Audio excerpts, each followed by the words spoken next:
የእግዚአብሔር አምላካችን ስም የተባረከ ይሁን። ጌታን ስለዚህ ማለት እጅግ በጣም አድርጌ አመሰግናለሁ። እንግዲህ ጌታ እየረዳን እግዚአብሔር ለዚህ ለመጨረሻው ጊዜ አድርሶናል እና ዛሬ የሚኖረን እንደ በማስታወቂያም ለመላክ እንደሞከርኩኝ የአንደኛ ጢሞቴዎስ መጽሐፍ ጥናት ክለሳ ነው የሚሆነው። ዛሬ ይሄንን ካደረግን በኋላ የሚቀጥለው ሳምንት ጌታ ቢፈቅድና ብንኖር ደግሞ ምን ተማርን የሚለውን ሐሳብ ወይም ደግሞ ያንዳንዳችን የተማርነውን ነገር የምንናገርበት ወይም የሪፍሌክሽን ታይም ይሆንልናል ማለት ነው። እና በዲሴምበር 14 3 ደቂቃ ወስደው ከ4 እስከ 5 ሰዎች ያሉ ሰዎች የተማሩትን ነገር የቀረላቸውን ነገር ያካፍሉናል ማለት ነው። እና ይሄንን ማድረግ ፈልጋለሁ የምትሉ ወገኖች በዚሁ በኔ ስልክ በ310-988-9584 ላይ ደውሉልኝ፣ ቴክስት አድርጉልኝ እና በጣም ደስ ይለኛል። የተማርነው የቀረልን ነገር አላደለ እስከዛሬ 7 ወር በሙሉ ነኝ የተናገርኩት። አሁን ደግሞ የተወሰኑ ሰዎች የቀረላቸው ነገር ከዚህ ትምህርት ምን እንደሆነ የሚናገሩበት መድረክ ቢኖር ብዬ ስላሰብኩኝ ነው። ምክንያቱም ያው የምንማረው ነገር ለህይወታችን እንዲቀርልንም ስለሆነና ቢቻላችሁ በዚህ ስልክ በኔው ስልክ እየደወላችሁ ፈቃደኝነታችሁን ብትነግሩኝ ከዛ እነዛን 5 እና ከ4 እስከ 5 ያሉ ሰዎች 3 ደቂቃ ወስደው የዛን ቀን ያንን እንዲያደርጉ አደርጋለሁ ማለት ነው። እግዚአብሔር ቢፈቅድና ብንኖር ያው ከባለፈውም እንዳልኳችሁ በመጽሐፍ መልኩ ይሄንን ያስተማርኩትን ትምህርት ለማውጣት እየሞከርኩኝ ነው ያለሁት እና እግዚአብሔር በዚህ እንዲረዳኝ ጸልዩልኝ። መጸለያችሁን አታቋርጡ እና ጌታ መልካም ነው። እግዚአብሔር ይረዳኛል ብዬ አስባለሁ እና እግዚአብሔር የተመሰገነ ይሁን። እና ያው ዛሬ የሚኖረን የሪቪዥን ጊዜ ነው። በእግዚአብሔርን በመምሰል ማደግ ነው የአንደኛ ጢሞቴዎስ መጽሐፍ በአጠቃላይ ሐሳቡና ያንን ነገር የምንመለከት ይሆናል በዚህ ማለዳ ማለት ነውና ለዛሬ ለመነሻ የሚሆነኝን ክፍል አነብና በዛ ጀምራለሁ። እንደዚህ ይላል። የመረጥኩት ክፍል የመጽሐፉ ዋና ሐሳብ ያለበትን ክፍል ነው ላነብህ ወደድኩት እና ያንን አንብቤ ጀምራለሁ። እንደዚህ ይላል። ፈጥኜ ወደ አንተ እንድመጣ ተስፋ አድርጌ ይህን ጽፍልሃለሁ። በዘገይ ግን በእግዚአብሔር ማደሪያ ቤት እንዴት መኖር እንደሚገባ ታውቅ ዘንድ ጽፍልሃለሁ። ቤቱም የእውነት አምድና መሰረት የሕያው የእግዚአብሔር ቤተክርስቲያን ነው። እግዚአብሔርን መምሰል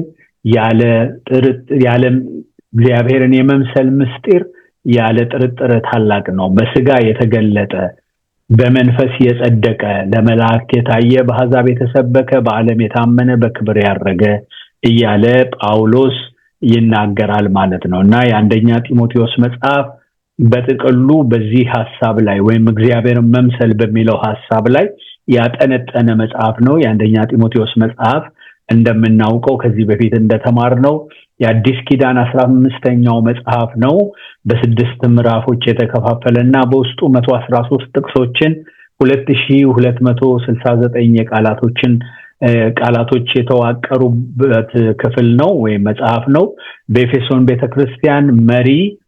ለኤፌሶን ቤተክርስቲያን መሪ ከ6 እስከ 7 ባሉ በሆኑ አንኳር ጉዳዮች ላይ የተጻፈ መልእክት ነው። የአንደኛ ጢሞቴዎስ መጽሐፍ ማለት ነው። እና መልእክታተ መጋቤ ወይም ደግሞ ፓስቶራል ኤፒስትልስ ከሚባሉት መጽሐፍ ቅዱስ ውስጥ ካሉ ከ3 መጽሐፍቶች አንዱ ነው። አንደኛ ጢሞቴዎስ ራሱ፣ ሁለተኛ ጢሞቴዎስ እና ከዛ የቲቶ መጽሐፍ ኤፒስትልስ ኦፍ ፓስተርስ ወይም ፓስቶራል ኤፒስትልስ በመባል ነው የሚታወቁት። እና ጳውሎስ ለግለሰቦች ከጻፋቸው 4 ደብዳቤዎች መካከል ደግሞ አንዱ ነው። ፊሊሞናንም ይጨምራል፣ ቲቶን፣ አንደኛ ጢሞቴዎስ ይጨምራል ማለት ነውና እግዚአብሔር አምላክ የተባረከ ይሁን። የመልእክቱ ጻፊ እንደምናውቀው ምንም እንኳን ጳውሎስ አልጻፈም የሚሉ ሰዎች ባይጠፉም ጳውሎስ ለመሆኑ ግን በማስረጃ በመጽሐፉ ተመልክተናል። ከ2 ዓመት እስር በኋላ ተፈቶ ከተለቀቀና ወደ መቄዶንያ ከሄደ በኋላ ለመስበክ በሄደበት ጊዜ ስለ ጢሞቴዎስ በኤፌሶን ስላለው አገልግሎት ሪፖርት እንደሰማና ከዚህ የተነሳ አንደኛ ጢሞቴዎስን እንደጻፈ ተነጋግረን ነበር እና ጳውሎስ ነው የጻፈው። ጳውሎስ የኤፌሶንን ቤተክርስቲያን በጣም ያውቃታል።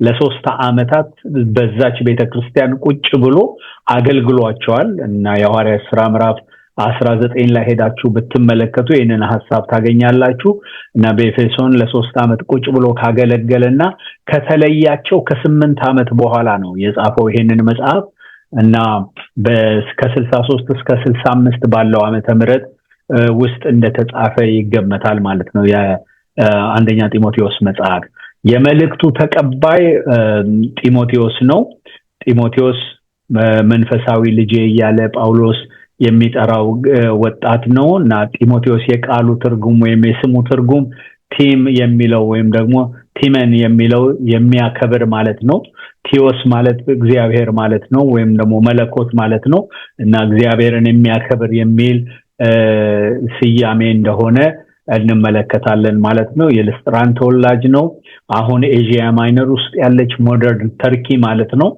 የዛሬቷ ተርኪ ማለት ነው እና የዛ ተወላጅ ነው ጢሞቴዎስ እና ወላጅ አባቱ የግሪክ ሰው ነው እናቱ ደግሞ ኤዌንቄ አይሁዳዊት እንደሆነች አያቱም በዛ ክፍል ላይ እንደተጻፉ ወይም የእናቱ እናት በዛ ክፍል ላይ እንደተጻፉ እንመለከታለን ወይም ደግሞ መንፈሳዊ ነገርን ከነሱ ኢምፓርት እንዳደረገ ይሄንን መመልከት እንችላለን ማለት ነው ከልጅነቱ የብሉይ ኪዳን ትምህርት ተምሮ ነው ያደገው ጢሞቴዎስ እና ጳውሎስ ይሄንንም ደግሞ ሪኮግኒሽን ሲሰጥና ደግሞ በዚህም ነገር ላይ ሲናገር በሁለተኛ ጢሞቴዎስ ምዕራፍ 3 ቁጥር 15 ላይ እንመለከታለን ኦኬ በጌታ የሚተጋና በአካባቢው በነበሩ ቅዱሳን ዘንድ ምስክርነት መልካም ምስክርነት የነበረው ወጣት እንደሆነ እናውቃለን እና የጢሞቴዎስ እድሜና ወደ ጌታ የመጣበት መንገድ ጳውሎስ በወንጌል ጉዞው እሱ ወደ ነበረበት ወደ ልስጥራን በሄደ ጊዜ ለቤተሰቡ ወንጌልን እንደነገረ ይታመናል እና ጢሞቴዎስም በዛ ጊዜ እንደዳነ እና ጌታን በዛ ጊዜ እንዳገኘ ይገመታል ማለት ነው እና የመልእክቱ ተቀባይ ጢሞቴዎስ ነው አለን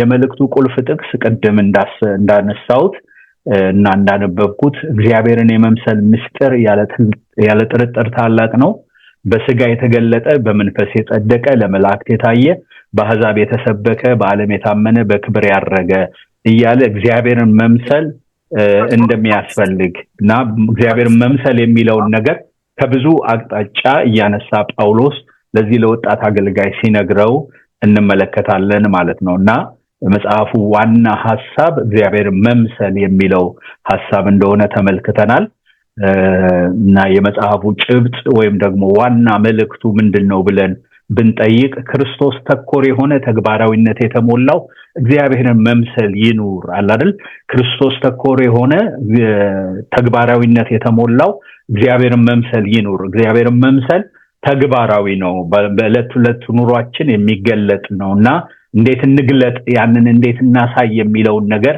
ጳውሎስ በግልጥ በእያንዳንዱ የህይወት ክፍል ወይም ደግሞ በእያንዳንዱ አካሄዳችን እንዴት ያንን እግዚአብሔርን መምሰል የሚለውን ሐሳብ በህይወት እየተረጎምን መኖር እንደምንችል የሚያሳይ መጽሐፍ ነው ጳውሎስ የሚጽፈው በዚህ ክፍል ላይ እና የመጽሐፉ ጭብጥ እግዚአብሔርን መምሰል የሚለውን ሐሳብ ተደራሽ ለማድረግ ወይም ደግሞ ወደነሱ ለማድረስ ወይም ለጢሞቴዎስ ለማድረስ ያተኮረባቸው አራት ዋና አቅጣጫዎች አሉ ጳውሎስ የትምህርት ንጽህናን ያነሳል የግንኙነት ንጽህናን ያነሳል የህይወት ንጽህናን ያነሳል እና የቤተክርስቲያንን ንጽህና ያነሳልና እነዚህ ነገሮች በማንሳት በእነዚህ ሐሳቦች ላይ ነው እግዚአብሔርን መምሰል ምን ሊሆን እንደሚገባው ጳውሎስ ሲናገር የምንመለከተውና የቤተክርስቲያን ንጽህና የሚለው ሐሳብ ላይ የቤተክርስቲያን ንጽህና የአምልኮ ንጽህናን ማለት በህብረት ተገናኝተን በመናመልክበት ጊዜ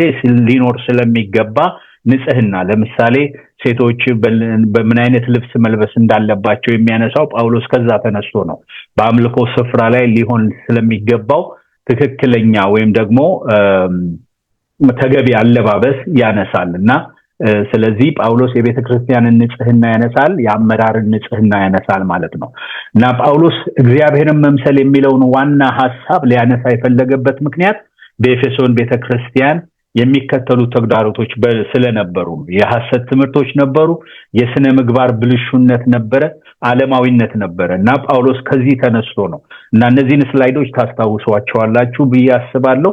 የመጀመሪያ ትምህርታችን ላይ ገና መግቢያው ላይ ያነሳዋቸው ሐሳቦች ናቸውና ከነዚህ ከሶስት ነገሮች ተነስቶ ነው ጳውሎስ urgent ነው ይሄ ሜሴጅ urgent ነው urgency ባለው መልኩ ይሄን መልእክት ሊያስተላልፍ የፈለገው እኔ እንኳን ባልመጣ ፈጠኜ ልመጣ ፈልጋለሁ ባልመጣ ግን መዋል ማደር የሌለበት አንድ ጉዳይ አለ ብሎ ጳውሎስ ከነዚህ ከተመለከታቸው ከሶስት ነገሮች የሐሰት ትምህርቶች ከመኖራቸው የስነ ምግባር ብልሹነት ከመኖራቸውና ዓለማዊነት በመካከል ከመኖሩ የተነሳ መልእክቱን ቶሎ ሊያደርስ ወይም ደግሞ ቶሎ ሊልክለት እንደፈለገ እንመለከታለን ማለት ነውና ከዚህ የተነሳ ነው የአንደኛ ጢሞቴዎስ መጽሐፍ የተጻፈው የሚለውን ሐሳብ እንድናይ ብዬ ነው።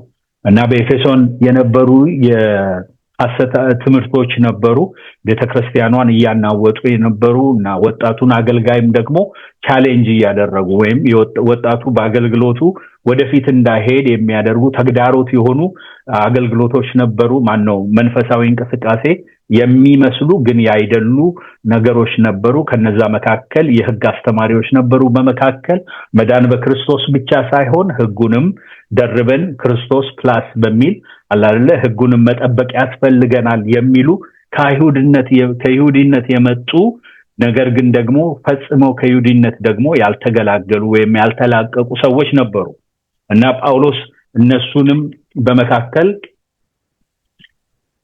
የሚያስተምሩትን ትምህርት በማንሳት እነሱንም ሲሞግት ወይም ደግሞ ወጣቱ አገልጋይ ሊሞግታቸው እንደሚገባና ሊመለሱ እንደሚገባ ሲነግረው እንመለከታለን። ሌላው የትውልድ ቆጠራ አስተማሪዎች ናቸው። ራሳቸውን ከአብርሃም ዘር ጋር ለማገናኘት ወይም ደግሞ የአብርሃም ልጆች ነን የሚለውን ነገር ለማረጋገጥ የሚደረግ ትግል ነው እና በዛ ውስጥ ተረስ ይለዋል ጳውሎስ እና ክርክርን ያስነሳሉ፣ የማይረባ ንግግር ይናገራሉ እያለ እንደዚህ አይነት የሆኑ ሐሰተኛ አስተማሪዎች በመካከል እንደነበሩ ይናገራል።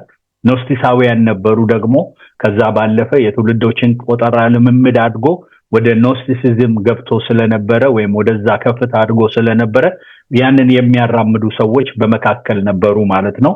እና ያ ብቻ አይደለም፣ ባህታዊነትን መንኩስናን የሚያስተምሩ አለ አይደለ፣ ትዳርን መከልከል፣ ምናኔን፣ ስጋን በጾም ማድከም የመሳሰሉትን የሚያበረታቱ አስተማሪዎች ነበሩ በመካከልና መዳን በክርስቶስ ብቻ ሳይሆን በስጋችን ላይ በመናደርገው ነገር በሚል አይነት መንገድ ይሄንን ትምህርት የሚያስተምሩ ሰዎች ነበሩ እና ጳውሎስ የአንደኛ ጢሞቴዎስን መጽሐፍ ሲጽፍ እግዚአብሔርን መምሰል ያለ ጥርጥር ታላቅ ነው ብሎ ክርስቶስን ለመምሰል እንደተጠራን እነዚህ ሁሉ ነገሮች ከክርስቶስ እንደሚያጎሉ እግዚአብሔር በክርስቶስ ኢየሱስ በኩል ያደረገውን ነገር የሚያጎሉ ወይም ደግሞ በዛ የተሰጠንን ህይወት ሙሉ የማያደርጉ ነገሮች እንደሆኑ ሲናገር እንመለከታለን ማለት ነው።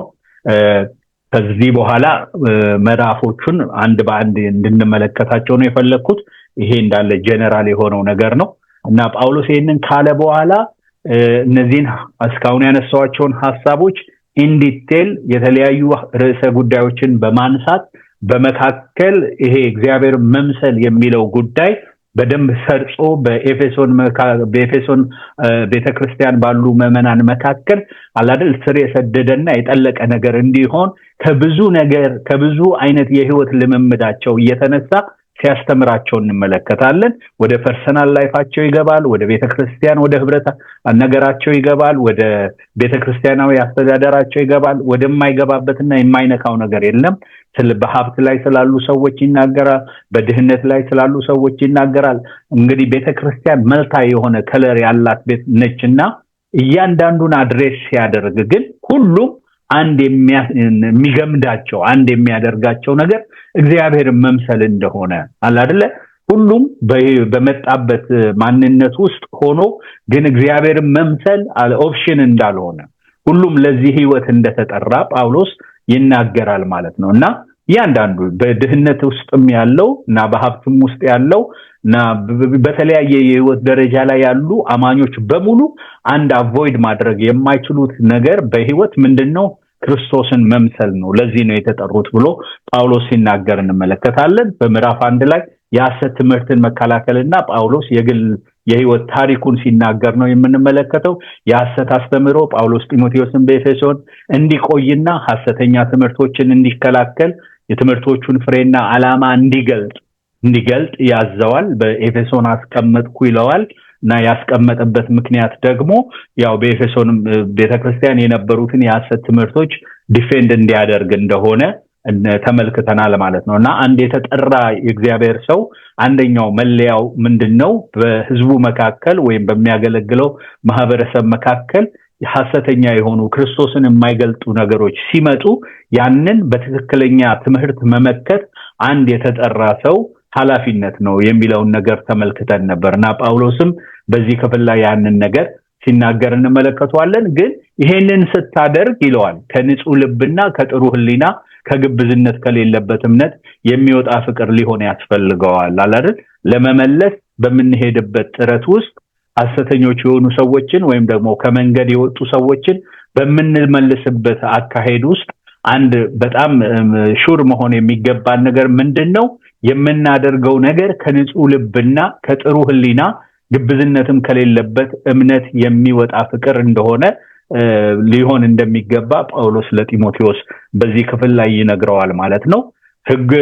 ስለ ህግ አስተማሪዎች ያነሳል። ህግ ቢሰሩበት መልካም ነው፣ ግን መልካም የሚሆነው ደግሞ ለኃጢአተኞች ነው ወይም ደግሞ ህግን ለተላለፉ ሰዎች ህግን ቢሰሩበት መልካም ነው እያለ እንዲህ አይነት ሐሳቦችን እያነሳ በምዕራፍ 1 ላይ እንመለከታለን። ከዛ በኋላ ግን ጳውሎስ የራሱን የግል ህይወቱን ሲያነሳ ነው የምንመለከተው። ለጳውሎስ የግል ታሪኩን በማንሳቱ ምክንያት ያው የጢሞቴዎስን መጽሐፍ እሱ ጻፈ የሚለውን አንድ ማረጋገጫ እንደነበር ተመልክተናል እና ግል ታሪኩን በጣም በስፋት ያነሳል። ከኃጢአተኞች ዋና እንደነበረ ክርስቶስ እንዲሁ በጸጋ እንዳዳነው ይናገራል። ከቁጥር 12 እስከ 17 ባለው ማለት ነው እና መልካሙን ገድል ተጋደል፣ ሐሰትን በመቃወም መልካሙን ገድል እንዴት ሊጋደል እንደሚገባና በጎ ህሊና እንዲኖረው ያዘዋል ጢሞቴዎስን ማለት ነው። ስለዚህ የመጀመሪያው ምዕራፍ 1 ማለት ነው ጳውሎስ የሚያተኩረው በግል ታሪኩና በሐሰት አስተምህሮቶች ዙሪያ ነውና የሐሰት አስተምህሮቶችን ዲፌንድ እንዲያደርግ ወይም ደግሞ አላደለ የሐሰት ትምህርቶችን ቁጭ ብለን ዝም ብለን የምንመለከታቸው ጉዳዮች ሳይሆኑ እንደምታውቁት በፐብሊክ በነበሩበት በዛ ስፍራ ወይም በዛች ቤተክርስቲያን ውስጥ ብዙ ነገሩን እየተቆጣጠሩ እንደመጡ ያስታውቃል ከንግግሩ ጳውሎስ። ምክንያቱም በአደባባይ ክርክሮችን የተለያዩ ነገሮች መነሳት ጀምረዋል። ምን ያህል ፓወር ያገኙ እንደመጡ ነው የሐሰት አስተማሪዎች የምንመለከተው እና ጳውሎስ ግን ለጢሞቴዎስ አንድ የሚሰጠው እርጀንሲ ምንድነው? ቁጭ ብለ ወይም ደግሞ ዝም ብለ የምትመለከተው ጉዳይ አይደለም እያለው ነው የምንመለከተው ማለት ነውና የሐሰት አስተምህሮት ወገኖቼ በየትኛውም የህይወት በየትኛውም የአገልግሎት ሌቭል ላይ ብንሆን የሐሰት አስተምህሮቶችን ልንታገሳቸው የሚገቡ ጉዳዮች አይደሉም ማለት በይበልጥ ደግሞ ክርስቶስ ላይ ያነጣጠረ የትኛውም አይነት ትምህርት ኢንተርቴን እንድናደርግ አይደል ጆሮአችንን ልንሰጠው የሚገባ ነገር እንዳልሆነ ጳውሎስ እንዲያውም አይደል እንዳይሰሙ ንገራቸው፣ እንዳይናገሩ አስተማሪዎቹ እንዳይናገሩ ደግሞ ምዕመኑ ደግሞ እንዳይሰማ ንገራቸው እያለ አይደል የምዕመኑን ጆሮ ከዚህ አይነት ትምህርት ለማራቅ ጳውሎስ ሲታገል እንመለከታለንና ይሄ በአገልጋይ ነው በቤተክርስቲያን ውስጥ ዋና ነገር ሊሆን ይገባል። ሐሰተኛ የሆኑ ትምህርቶች ክርስቶስን መካከል ያላደረጉና ክርስቶስን ዋና ያላደረጉ ትምህርቶች የክርስቶስ ኢየሱስን የመስቀል ሥራ የሚያንቋሽሹ ወይም ደግሞ ሁለተኛ የሚያደርጉ የትኛውም አይነት ትምህርቶች ልንታገሳቸው የሚገቡ አይነት ትምህርቶች አይደሉም። ሌላ ነገር we can entertain ማድረግ ይሆናል ግን ይሄኛው በጣም አላደል መጽሐፍ ቅዱስ በጣም አትኩሮት ሰጥቶት እንዴት ነው እንዳናመቻመች የሚነግረን አንድ ኤሪያ ካለ በዚህ ኤሪያ ነው እና ጳውሎስ ይሄንን በጣም አስረግጦ ለወጣቱ አገልጋይ ሲነግረው እንመለከታለን ማለት ነው። ክብር ለእግዚአብሔር ይሁን። ስለዚህ ምዕራፍ 1 በዚህ መልኩ ይጠናቀቅና ምዕራፍ 2ን ስንመለከት ደግሞ ምዕራፍ 2 የምንመለከተው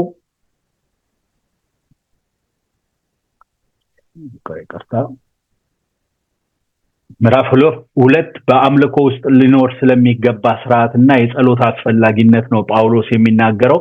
በውስጡ ብዙ ርዕሶች አንስተን ተነጋግረናል። ይሄንንም በብዙ ርዕሶች ከፋፍለን ለመመልከት ሞክረናል እና ጳውሎስ የጸሎትን አስፈላጊነት በአንዲት አጥቢያ ቤተክርስቲያን ጸሎት ዋና ነገር እንደሆነ አይደለ ሐሰተኛ የሆነው ነገር ጉልበት የሚያገኘው ጸሎት በማይኖርበት ሁኔታ ውስጥ እንደሆነ እና ጳውሎስ አሁን አይደለ እንትናቸውን አቅጣጫቸውን ወይም አመለካከታቸውንና ትኩረታቸውን ወደ ጸሎት ሊመልስ እንደፈለገ ተመልክተናል እና በሰላምና በጸጥታ ለመኖር ሰዎች ሁሉ ይልቁንም ለገዢዎች ለባለስልጣናት ጸሎትና ልመና ምልጃ ምስጋና እንዲደረግ አዛለው ብሎ ጳውሎስ በግልጽ ይናገራልና የሚጸልዩባቸውን ጉዳዮች ይነግራቸዋል። የጸሎትን አስፈላጊነት ይነግራቸዋል። አይደለ አንዳንድ ጊዜ እንደዚህ ሐሰተኛ የሆኑ ነገሮች ከትክክለኛው ልምምዶቻችን ወደ ኋላ እንድንሆን ያደርጉናል። ለምን ጸሎት መልካም ልምምድ ነው። ጸሎት በእግዚአብሔር ፊት የመሆን ህይወት ነው እና እንደዚህ መልካም ያልሆኑ ወይም ክርስቶስ ተኮር ያልሆኑ ትምህርቶች በመካከል ሲመጡ የመጀመሪያ የሚያደርጉት ነገር እንደዚህ አይነት ነገሮቻችንን ይመታሉ እና ጳውሎስ የጸሎትን አስፈላጊነት አይደል አሁን ጳውሎስ እንዲያድርጉ ብሎ ሲናገር በዛች ቤተክርስቲያን የሆነ የሚሰጠን ፍንጭ አለ ማለት የጸሎት ጉዳይ ጥያቄ ውስጥ እየገባ ነው ማለት ነውና ስለዚህ ከዚህ ተነስቶ ጳውሎስ በሰላምና በጸጥታ ለመኖር ለሰዎች ሁሉ ይልቁንም ለገዢዎች ለባለስልጣናት ጸሎት መደረግ እንዳለበት ይናገራል እና ከዛ በኋላ ደግሞ እግዚአብሔር ለሰው ልጅ ያለውን ዓላማ ይናገራል። ጳውሎስ የእግዚአብሔር ዓላማ ወይም ደግሞ እግዚአብሔር በሰው ልጆች ህይወት ውስጥ ያለው ዕቅድ አንድ ነው ብሎ ይነግረናል። እሱንም ማዳን እንደሆነ ይናገራል። በቁጥር 4 ላይ እግዚአብሔር ሁሉ ሰው እንዲድን እውነቱን እንዲያውቅ እንደሚፈልግ ግልጽ አድርጎ ጳውሎስ ይናገራል። ማለት መጸለይ ለሰዎች ያለብን ለሰዎች መትጋት ለሰዎች መማለድ ያለብን ምክንያት ምንድነው? ሰዎችን እግዚአብሔር ለሰዎች ያለው ዕቅድ ማዳን ስለሆነ እውነትን ወደ ማወቅ መምጣት ስላለባቸውና አይደል ዲፌንድ ማድረግ እምነትን ዲፌንድ ማድረግ ሐሰተኛውን ነገር ዲፌንድ ማድረግ ብቻ ሳይሆን ሰዎች ደግሞ በጸሎት ደግሞ ሰዎች ወደ እውነቱ እንዲመለሱ ወደ እውነት እንዲመጡ መጸለይ እንዳለበት ምክንያቱም እግዚአብሔር ፍላጎቱ ማንንም እንዳይጠፋ እንደሆነ ጳውሎስ አስረግጦ በዚህ ክፍል ላይ ይናገራል ማለት ነው እና ከዛ ጳውሎስ በቤተክርስቲያኒቷ መካከል ከተነሳው ከሐሰት ትምህርት የተነሳ ዋና ሐሰተኞች ሊነኩ የሚፈልጉትን አንድ ጉዳይ በዚህ ክፍል ላይ በማንሳት ይናገራል። አንድ አምላክ አንድ መካከለኛ አለ ይላል እና ያንንም ከቁጥር 5 እስከ 6 ላይ እንመለከታለን። ምዕራፍ 2 ላይ ማለት ነው እና አንድ መካከለኛ አለ አንድ እግዚአብሔር አለ በሰውና በእግዚአብሔር መካከል ደግሞ አንድ መካከለኛ አለ እርሱም ሰው የሆነው ክርስቶስ ኢየሱስ ነው ይላልና የክርስቶስ ኢየሱስን ሰውነትና መለኮታዊነት ወይም ደግሞ ዲቫይን ኔቸሩን the deity of Christ የሚለውን ነገር በጣም አንስቶ ጳውሎስ በዚህ ክፍል ላይ ይናገራል ማለት ነው። ስለዚህ ከሚያነሳቸው ሐሳቦች መካከል ይሄ ነው እና ጳውሎስ ሌላው የሚያነሳው ነገር ደግሞ ስለ ወንድሞች ነው። ከጸሎት ጋር ያይዞ በዛ ስፍራ ላይ እንደምንመለከት ከክርክር የተነሳ በሐሰተኛ አስተምህሮቶች የተነሳ በመካከል ክርክሮች ነበሩና በዛ የነበሩ ወንድሞች ከክፍሉ ተነስተን ነገሩን ሃንድል ሊያደርጉ የፈለጉበት መንገድ ትንሽ ክርስቲያናዊ የሆነ መንገድ እንዳልሆነ እንመለከታለን። ያው ወንድ ልጅ ብዙ ጊዜ አላረ ፓወሩን መጠቀም ጉልበቱን መጠቀም ነው የሚወደውና የሚመጣለት የመጀመሪያው ነገር የአይነት ነገር ነውና ጳውሎስ ወንድሞች በጸሎት ስፍራ እጃቸውን አንስተው እንዲጸልዩ እፈቅዳለሁ በማለት ወንድሞች ነገሩን ሃንድል የሚያደርጉበት መንገድ ምን መሆን እንዳለበት አስረግጦ ይናገራል። ጸሎት ለወንድሞች የሚል ሐሳብ ያነሳል። ጸሎት ወንድሞችም መጸለይ እንዳለባቸው ሲያነሳ እንመለከታለን ማለት ነው እና ከጸሎት ጋር በተያያዘ መልኩ ሴቶች እንዲጸልዩ ሲል አንመለከትም። ኦሬዲ ብዙ ጊዜ ሴቶች በዚህ አይነት ነገር ያው ከጥንትም ዛሬም ቢሆን በዚህ የሚታሙ አይደሉም እና ወንድሞች ግን ወደ ጸሎት ስፍራ በጸሎት ስፍራ እጆቻቸውን አንስተው እንዲጸልዩ እፈቅዳለሁ ብሎ ጳውሎስ ሲናገር እንመለከታለን ማለት ነው። እና ከዛ ባለፈ ደግሞ ጳውሎስ ስለ ሴቶች ደግሞ የሚናገረው ወይም ስለ እህቶች የሚናገረው ነገር አለ። ስርዓቱን የጠበቀ አለባበስ በአምልኮው መካከል ይኖር ይያለ አላደል ዲሰንሲ ስላለው አለባበስ ወይም ምንድነው ሞደስቲ ስለሆነ ማለት እንደው ትክክለኛ ስለሆነ አለባበስ ወይም ደግሞ ተቀባይነት ስላለው አለባበስ ክርስቶስ ጌጥ ሊሆን ይገባል የሚለውን ሐሳብ አላደለ የእህቶች ጌጥና የሚዋቡበት ነገር ከውጪው ይልቅ ውስጥ ላለው ነገር መጠንቀቅ ወይም ደግሞ ለዛ የበለጠውን ትኩረት መስጠት እንዳለባቸው ጳውሎስ ሲናገር ተመልክተናል በምዕራፍ 2 ማለት ነው። እና ከዛ የወንድና የሴት ድርሻ በአምልኮ መካከል ሴት ምን አይነት ድርሻ አላት በቤተክርስቲያን ውስጥ ወይም ደግሞ በአምልኮ መካከል የሴት ኃላፊነት የወንድ ኃላፊነት እያለ ይሄኛው ትንሽ አነጋጋሪ እንደነበረ ብዙ ጊዜም እንዳነሳ ነው ታስታውሳላችሁ። ሴት በዝምታ ተገዢ ሆና እንድትማር ወንድን እንድትገዛ ወይም እንዳታስተምር ይናገራል። ይህንንም ለማስረገጥ የአዳምንና የሔዋንን የፍጥረት ቀደም ተከተል ያነሳል። ያንን ብቻ ሳይሆን ደግሞ ከውድቀት ጋር የተያያዘውን ነገር ያነሳል። የወደቀች ወይም ደግሞ ለዛ ስህተት ተላልፋ የተሰጠች መጀመሪያ ሔዋን ነች እያለ ጳውሎስ ሊያቀርብ የፈለገውን ሐሳብ የሚያጠነክርለትን የመከራከሪያ ነጥቦች በዚህ መልኩ ሲያነሳ እንመለከታለን ማለት ነው። ስለዚህ ምዕራፍ 2 በስድስት ዋና ነገሮች ያነሳል። እኛ በጣም ከፋፍለን በብዙ ተመልክተናል እና በዚህ መልኩ ምዕራፍ 2 እንደነበረ እናሳውሳለን። ምዕራፍ 3 የቤተ ክርስቲያን መሪዎች መመዘኛና በእግዚአብሔር ቤት መኖር የሚለውን ሐሳብ ነው ጳውሎስ የሚያነሳው። የቤተ ክርስቲያን ኃላፊዎች ወይም ደግሞ የቤተ ክርስቲያን አገልጋዮች መመዘኛ በጣም ኢምፖርታንት እንደሆነ እግዚአብሔርን መምሰል የሚለው ሐሳብ የማይነካው ኤሪያ እንደሌለ ጳውሎስ ያሳየበት ክፍል ነው እና ማለት መሪዎች ሊሆኑ የሚገባቸው ሰዎች በምን አይነት የህይወት ጥራት መምጣት እንዳለባቸው ወይም ደግሞ በእውነት እግዚአብሔር የፈለጋቸውና በዚህ አይነት ጉዳይ በቤቱ እንዲያገለግሉ የመረጣቸው ሰዎች በምን አይነት የህይወት ማንነት ሊገኙ እንደሚገባ ጳውሎስ የተናገረበትን ክፍል ነው ምዕራፍ 3 የምንመለከተው። ኤጲስቆጶስ ወይም አገልጋይ ሊሆን የሚወድ መልካምን ነገር ይመኛል ይላል እና ግን መልካምን ነገር ተመኝቶ እነዚህ ነገሮች ግን ደግሞ ሊያስቀሩት ይችላሉ ወይም ደግሞ የተመኘውን ምኞት እንዲሆን ያደርጉታል ብሎ ጳውሎስ እነዛን ክራይቴሪያዎች ወደ 13 ክራይቴሪያዎች ሲናገር እንመለከታለን ማለት ነው። እና የአንዲት ሴት ባል ነውር የሌለበት ንቁ ራሱን የሚገዛ እንግዳ ተቀባይ ማስተማር የሚችል መሆን አለበት፣ የማይሰክር ገንዘብን የማይወድድ ቤተሰቡን የሚመራ እያለ እንደዚህ አይነት ክራይቴሪያዎችን ያነሳል። ያ ብቻ አይደለም። ይሄ ለኤጲስቆጶሳት ወይም ሽማግሌ መጋቢ ለሚለው ኢንተርቼንጀብል ለሆነው ቃል ወይም ደግሞ ስያሜ ጳውሎስ የሚሰጠው ክራይቴሪያ ነው ይሄ። ከዛ ባለፈ ደግሞ ስለ ዲያቆናትም ይናገራል። ቤተክርስቲያን ውስጥ ካሉ መሪዎች መካከል አንዱ የአመራር ክፍል ወይም ደግሞ አንዱ ዊንግ ምንድነው የዲያቆናት አገልግሎት ነው እና ዲያቆናት ይልቁንም ደግሞ ሶሻላይዝድ በሆነው በቤተክርስቲያን ህይወት ውስጥ በጣም ትልቅ ኃላፊነትና ትልቅ ቦታ ያለው አገልግሎት ነው እና እነሱ በሌሉበት ሁኔታ የቃሉ አገልጋዮች በትክክል ማገልገል የማይችሉበት ሁኔታ እንዳለ እንመለከታለን። እና ጳውሎስ ማነው በይቅርታ ሚውት አድርጉልኝ በሐዋርያ ሥራ ምዕራፍ 6 ላይም ገና የመጀመሪያው ዲያቆናት ሲመረጡ የተመረጡበት ምክንያት የምታስታውሱ ከሆነ እኛ ለቃሉ እንተጋለን ነው አይደል? ዲያቆናት በሌሉበት ሁኔታ የቃሉ አገልግሎት መስተጓጎል ይገጥመዋል አይደል? የቃሉን አገልጋዮች ፎከሳቸው ቃሉ ላይ እንዳይሆን ይደረጋልና የዲያቆናት አገልግሎት በቤተክርስቲያን ውስጥ በጣም ወሳኝና አስፈላጊ አገልግሎት እንደሆነ ጳውሎስ አስረግጦ ይናገራል። በሁለት አንደበት የማይናገሩ ለብዙ የወይን ጠጅ ያልተሰጡ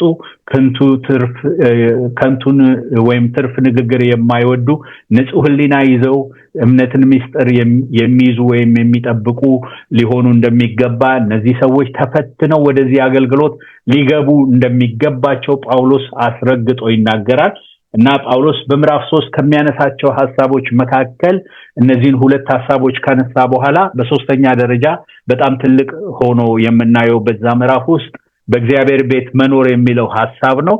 እና ትልቁ እግዚአብሔርን ከመምሰል የሚያጎድል ነገር ቤቱን አለመረዳት፣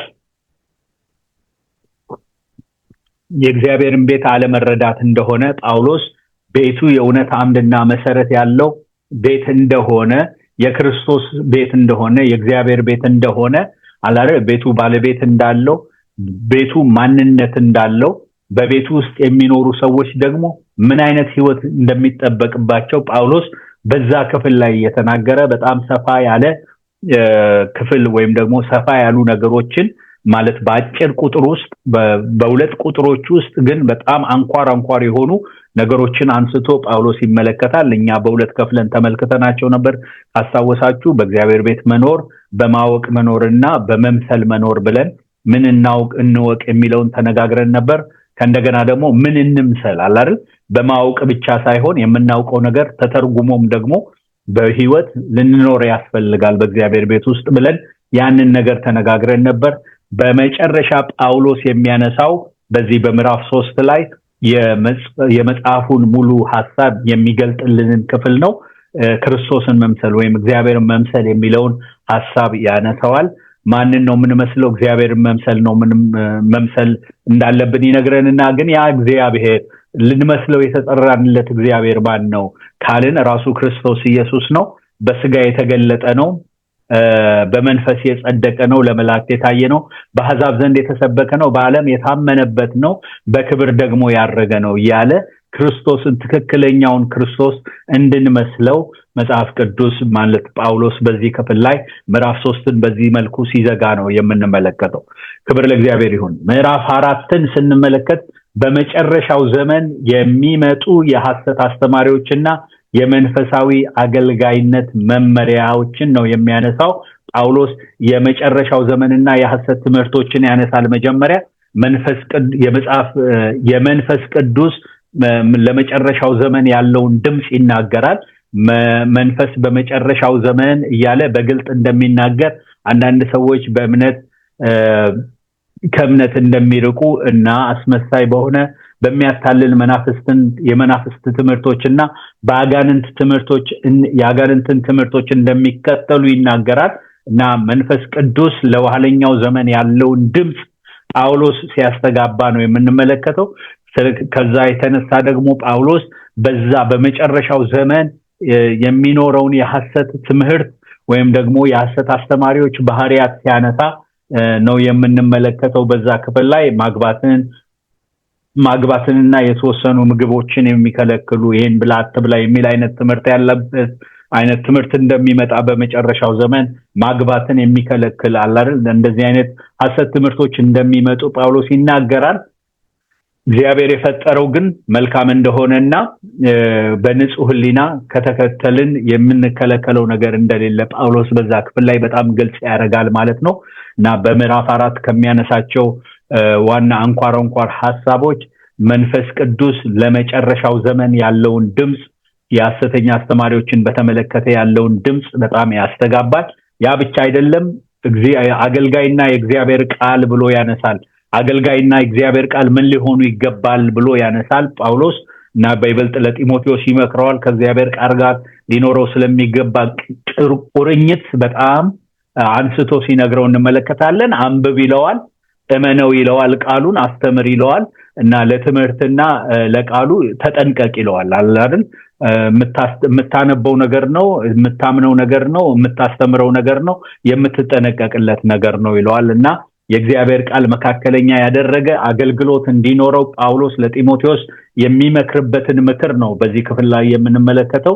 ስለዚህ ምዕራፍ 4ን በዛ መልኩ ጳውሎስ መናገር ሲቀጥል ነው የምንመለከተው። በጣም ደጋግሞ ከሚያነሳቸው ሐሳቦች መካከል ጳውሎስ በዚህ ክፍል አሁንም ቀደም ብዬ እንደተናገርኩት እግዚአብሔርን መምሰል ተለማመድ ይለዋል። ደግሞ በዚህ በምዕራፍ 4 ላይ እና እንዴት ነው የምትለማመደው? እየራክ ተለማመድ፣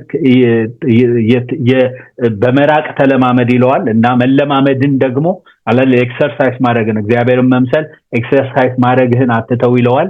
እና ዘላቂ ጥቅም ያለው ጉዳይ እንደሆነ እግዚአብሔርን መምሰል መለማመድ ለአሁንና ለሚቀጥለው ዘመን እንደሚጠቅም አስረግጦ ይነግረዋል።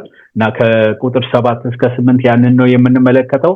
ከእንደገና ደግሞ ታናሽነትህን ማንም አይናቀው ብሎ ጳውሎስ ለጢሞቴዎስ የማበረታቻ መልእክትም በዚህ ክፍል ላይ ሲነግረው እንመለከታለን። ጢሞቴዎስ እንግዲህ በጣም ያንግ የሆነ አገልጋይ ነው። በመካከል ከሱ በኤክስፒሪየንስ በብዙ ነገር የሚበልጡት ሰዎች እሱ በሚያገለግልበት ቤተክርስቲያን ውስጥ እንደነበሩ፣ እንዲያውም አንዳንዶች ዮሐንስ በዛ ቤተክርስቲያን እንደነበረ በኤፌሶን ቤተክርስቲያን እንደነበረ ሐዋርያው ዮሐንስ ይናገራሉ። እና እንደነዚህ አይነት በጣም አላርል ዋና አማድ መስለው የሚታዩ ታላላቅ አገልጋዮች ባሉበት መካከል የሚያገለግለው ጢሞቴዎስ ምን አይነት ግንዛቤ ለራሱ ወይም ደግሞ ምን አይነት አመለካከት ስለራሱ ሊኖረው እንደሚገባ ጳውሎስ በዚህ ክፍል ላይ አስረግጦ ይናገራል። እና መንፈሳዊ ብስለት ከእድሜ በላይ ይሁን ይለዋል። አላደለ ማንም ታናሽነትህን የማይንቀው አላል አይናቀኝ ብለ ስላልክ ሳይሆን ግን መንፈሳዊነት ከእድሜ በላይ ሆኖ ሲገኝ ነው እያለ እና መንፈሳዊነቱ ከእድሜው በላይ የሆነ መንፈሳዊነት ሊኖረው እንዴት እንደሚችል ጳውሎስ ይነግረዋል በዛ ክፍል ላይ ማለት ነው። እሱን the only way ሊሆን የሚችልበት ምክንያት ምንድነው? ሰዎች አንተን ሪስፔክት ሊያደርጉ የሚችሉት ወይም ታናሽነትህን መናቅ የማይችሉት በሌላ ነገር ሳይሆን በህይወት ምሳሌነት ነው እያለ ጳውሎስ ለሚያምኑት ሁሉ ምሳሌ ሁን እንጂ በቃልና በስራ በፍቅር በእምነት በንጽህና ምሳሌ ሁን እያለ ጳውሎስ ሲነግረው እንመለከታለን። ስለዚህ ታናሽነቱን ማንም እንዳይንቀው፣ ግን ደግሞ መናቅ አላል የሥራ ውጤት ነው የማንነት በህይወታችን የምናደርገው ነገር ወይ ያስከብረናል ወይ ያስንቀናል። እና ስለዚህ ጳውሎስ ጢሞቴዎስ በህዝቡ መካከል አላል ማንም ታናሽነቱን ንቆ አላል የማይሆን ነገር ወይም ደግሞ የሱን መሪነት ወደ አለመቀበል ህይወት እንዳይገባ ጳውሎስ ያስጠነቅቀዋል። እና ያም ሊሆን የሚገባው ደግሞ መንፈሳዊነትህን በመጠበቅ ነው ብሎ ጳውሎስ ሲነግረው እንመለከታለን። የእግዚአብሔር ስጦታን ነሳሳ ይለዋል ጳውሎስ ምዕራፍ 4 ሲዘጋ በዚህ ነው የሚዘጋው።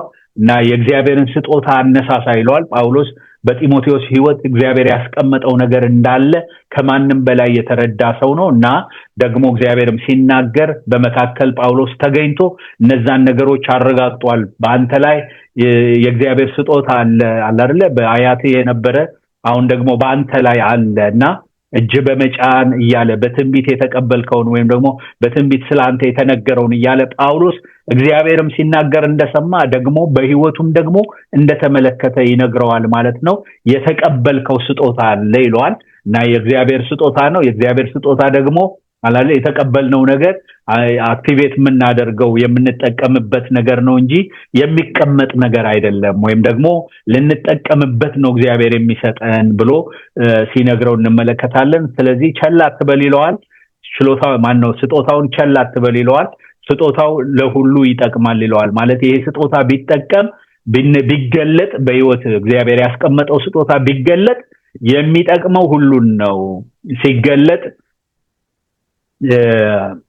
ሲገለጥ ለራሱና ለትምህርቱ ጥንቃቄ ወይም ለህዝቡም ራሱ ጥንቃቄ የሚመጣው ራሱ የእግዚአብሔር ጸጋ ሲገለጥ እንደሆነ ሲነግረው እንመለከታለን ማለት ነው። እና ጳውሎስ ምዕራፍ 4ን በዚህ መልኩ ይዘጋል። ምዕራፍ 5ን የቤተክርስቲያን አባላትን ማወቅ እንዲሁም አገልጋይን በፍቅር ስለመያዝ ይናገራል ጳውሎስ። በዚህ ክፍል ላይ በተለያዩ የዕድሜ ክልል ያሉትን ምዕመናን መቀበልና ማስተናገድ እንግዲህ ጳውሎስ ለጢሞቴዎስ መጋቢ እንደመሆኑ መጠን ትልቁ የአንድ መጋቢ አገልግሎት ምንድነው ብሎ ከተባለ በመካከል ያሉትን ምዕመናን ለይቶ ማወቅ ነው አንደኛው። ለይቶ ካወቀ በኋላ ደግሞ ሁሉን ደግሞ እንደማንነቱ መያዝ ነው።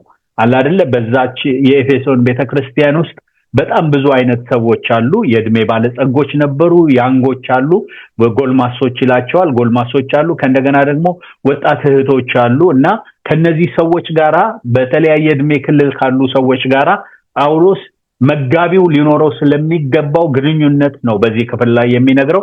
በእድሜያቸውን መሰረት ያደረገ መልካም ግንኙነት መስርት ይለዋል። በተለይ ሽማግሌዎችንና መበለቶችን እንዴት መያዝ እንደሚገባው ሲናገር እንመለከታለን። ንጽህናን ቅድሚያ ያደረገ ግንኙነት ይልቁንም ከወጣት ሴቶች ጋራ ሊኖረው እንደሚገባ ሲነግረው እንመለከታለን። ወጣት እንደመሆኑ የተነሳ በዛ ኤሪያ ላይ በጣም ጥንቃቄ እንዲያደርግ ጳውሎስ ሲነግረው እንመለከታለን። ሌላው አቅመ ደካሞችን ይልቁንም መበለቶችን ማገዝ የሚል ሐሳብ ቤተክርስቲያኒቷ ውስጥ ሊንሸራሸር ወይም ደግሞ ኢንተርቴን ሊያደርገው የሚገባ ነገር ወይም ደግሞ ጳውሎስ ጢሞቴዎስ እንዲሰራበት የሚፈልገው አንድ ኤሪያ እንደሆነ ሲነግረው እንመለከታለን። በመካከል ባለሞተባቸው ሰዎች አሉ ማለት ሴቶች አሉ፣ መበለቶች አሉ እና ሊደገፉ የሚገባቸውን ብቻ ለይተህ ደግፍ ይለዋል አይደል?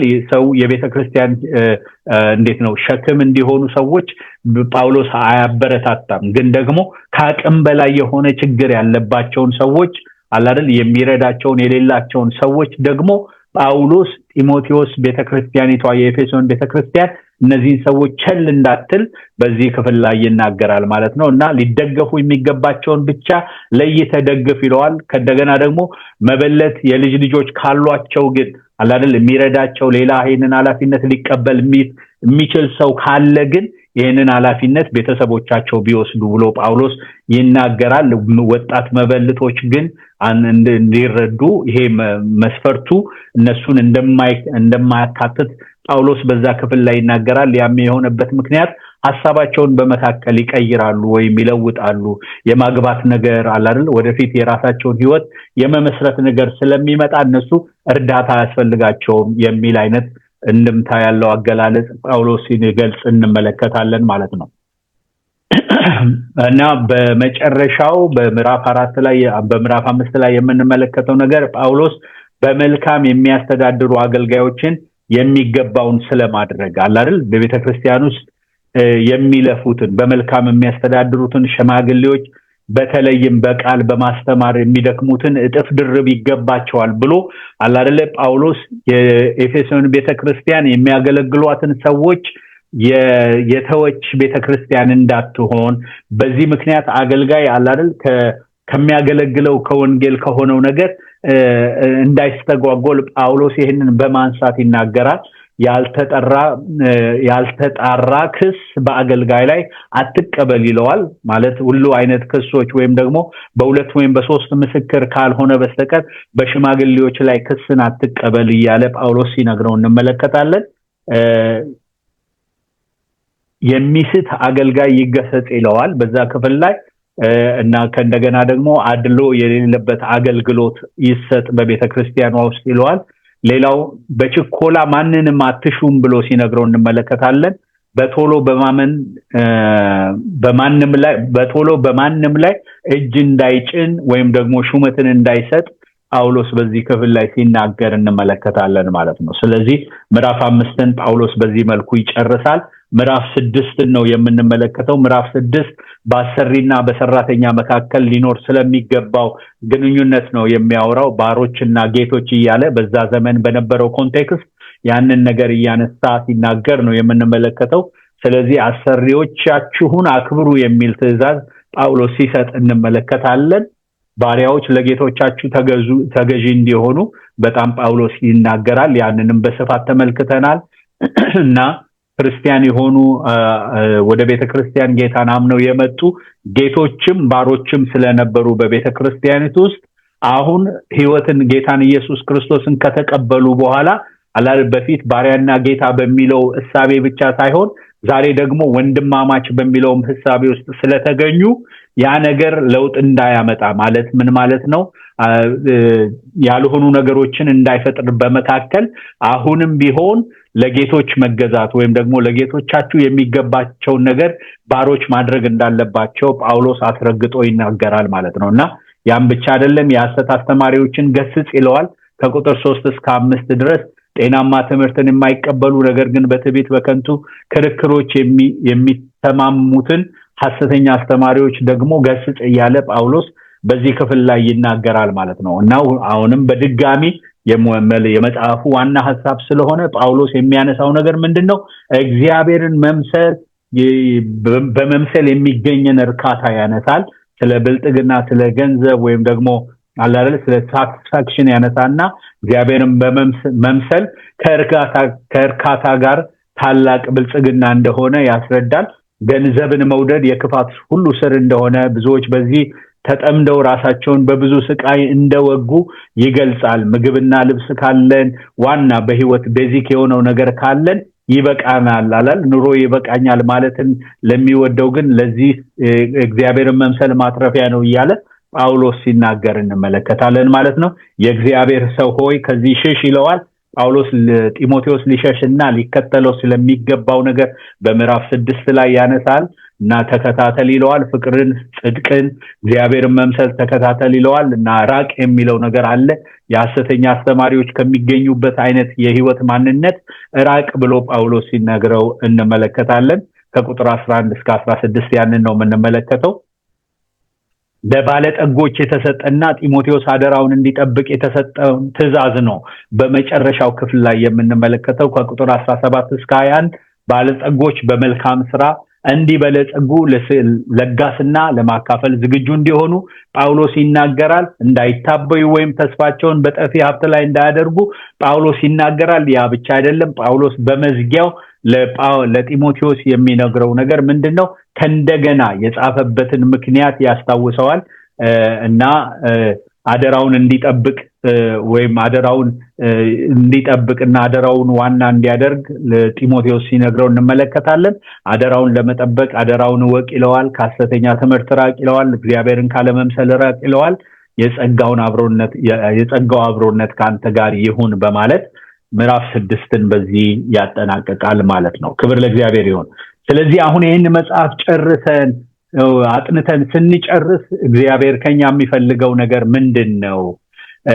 አላደል መጽሐፉን አጠናን ግን ኦኬ ምንድነው መጨረሻው ምንድነው እግዚአብሔር ከኛ የሚፈልገው የሚለውን ሐሳብ ስናነሳ ክርስቶስ ተኮር የሆነ ተግባራዊነት የተሞላው እግዚአብሔርን መምሰል በሁሉም የህይወት አቅጣጫችን ኖሮን ማየት እግዚአብሔር ይፈልጋል። አላለ ክርስቶስ ተኮር የሆነ ተግባራዊነት የተሞላው እግዚአብሔርን መምሰል በሁሉ የህይወት አቅጣጫችን ኖሮን ማየትን እግዚአብሔር ይፈልጋል እና እግዚአብሔር ይረዳናል። እግዚአብሔር ሲናገር፣ እግዚአብሔር ሲያስተምር ሊረዳን ሊያግዘን ስለሚፈልግ ነው። እግዚአብሔር በእነዚህ 7 ወራት ውስጥ እግዚአብሔር በዚህ ልክ ስለተናገረንና ስላስተማረን የእግዚአብሔር ስም ብሩክ ይሁን። ጌታን ስለዚህ ማለዳ እጅግ በጣም አድርጌ አመሰግናለሁ። በዚሁ አቆማለሁኝ። በዚሁ እንጨርሳለን ማለት ነው። የሚቀጥለው ሳምንት ምን ተማርን የሚለውን ከነዚህ አላለ በ7 ወራት ይህን መጽሐፍ ስንማር የተማርናቸውን ነገሮች በዲሴምበር 14 3 ደቂቃ ወስደው ከ4 እስከ 5 ሰዎች የተማሩትን እንዲናገሩ እንፈልጋለን እና ከዚህ የተነሳ ይሄንን ማድረግ ፈልጋለሁ የምትሉ ሰዎች ፈርስት ካም ፈርስት ሰርቭ ነው። እንደምታዩት ታይሙ 1 ሰዓት ነው። በዛ ጊዜ ውስጥ ሁሉንም አኮሞዴት ማድረግ አይቻልም ይሆናል። ስለዚህ የመጀመሪያ የመጡትን የተወሰኑ ሰዎች ያንን የምናደርግ ይሆናል እና ባካችሁን ስልኬውና 3109889584 በዚህ ደውላችሁ ወይም ቴክስት አድርጋችሁ እኔ መናገር ፈልጋለሁ ብትሉኝ የተማራችሁትን መናገር በልባችሁ የሞላ ሰዎች ያንን ብታረጉልኝ በጣም ደስ ይለኛል። እኔ ፒክ ከማረግ እናንተ ከሚለው ተነስቼ ነው እና ግን ደግሞ በቃ ሰው እንደዛ የማይደውልም ከሆነ ደግሞ ወደ እንደዛ ነው የሚሄደው ማለት ነውና እግዚአብሔር አምላክ ይባርካችሁ። ጌታን ስለዚህ ማለዳ አመሰግናለሁ። መልካም ቀን። በእኔ በኩል ጨርሻለሁ። እግዚአብሔር አምላክ ይባርክ። አላዛር አሜን አሜን አሜን። እግዚአብሔር ይባርክ አላዛር። እንግዲህ በሌላ ትምህርት ደግሞ ሌላ ጊዜ እንገናኛለን። ተባረክ። እስከዛው እሺ መሳልሻ ተባረኩና ጌታ ይባርክ አላዛር። በድል ተወጣ። እግዚአብሔር ይባርክ። አሜን አሜን። ክብር ለእግዚአብሔር ይሁን። ጌታ ይባርክ አላዛር። አሜን። እጅግ በጣም የተዋበና መልካም ጊዜ ነበር። ጀምረህ እንደዚህ ማጠናቀቅና ሲያልቅ ደግሞ እጅህም ላይ የሚቀር ሶሊድ የሆነ ነገር በመታየቱ ደስ ብሎኛል። በርታ፣ ለጥሪህ ኑር። ቴንክ ዩ በጣም ፓስተር አላዛር። አሜን አሜን። ተባረኩ ነው። ተባረክ ወንድም አላዛር ተባረክ። አሜን አሜን። ተባረኩልኝ። መልካም ቀን። የሚቀጥለው ሳምንት የተባረክ ብርክ ያርገ። አሜን አሜን። የሚቀጥለው ሳምንት ማጠናቀቂያችን ላይ እናገራለሁ እኔ እና እግዚአብሔር ይባርካችሁ። ተባረኩልኝ። መልካም ቀን። እግዚአብሔር አብዝቶ ይባርክ። አሜን አሜን አሜን አሜን። ተባረኩ። እግዚአብሔር አብዝቶ ይባርክ። አሜን አሜን። ደቤ ተባረኩልኝ። ሞር እንጠብቃለን ደግሞ። አሜን አሜን። ሰላም ዋሉ። አሜን አሜን። ተባረኩልኝ። አሜን። ሰላም ዋሉ። ተባረኩ። አሜን። ተባረክ አላዛር። አሜን አሜን። ተባረኩ። አሜን።